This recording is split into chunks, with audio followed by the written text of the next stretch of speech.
Allora Alberto, come ti dissi in fase di lettura, questa del giudice è una farsa drammatica grottesca. Lo so che è un ossimoro, farsa drammatica, però quello che mi interessa sottolineare è che nel grottesco noi dobbiamo essere il più credibili possibile. Prova a leggere. Beh, lasciamo perdere. Sempre è così. In realtà il vero colpevole si è presentato questa mattina.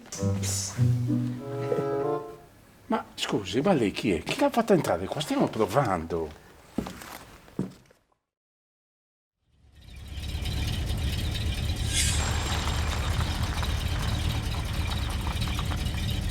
Na na na na na kikinono, na na na na na kikinono.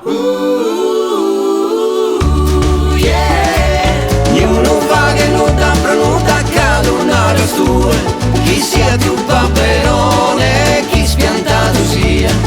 Ognuno va che nuda prenuda calunare deo.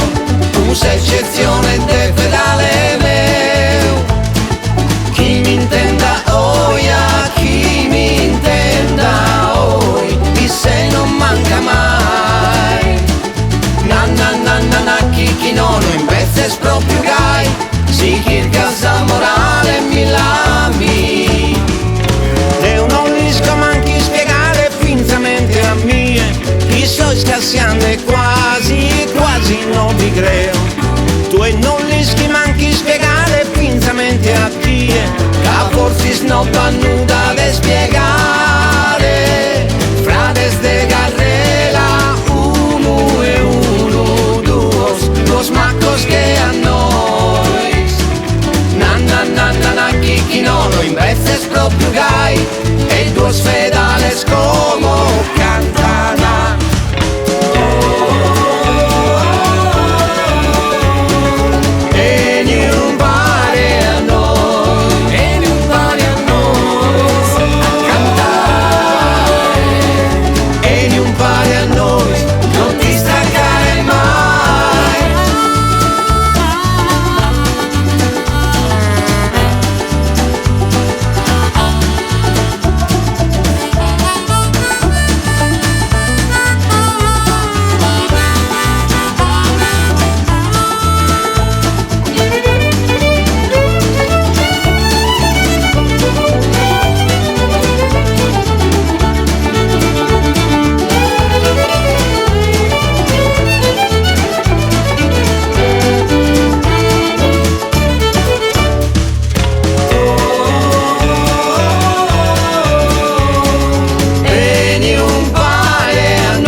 Carlo!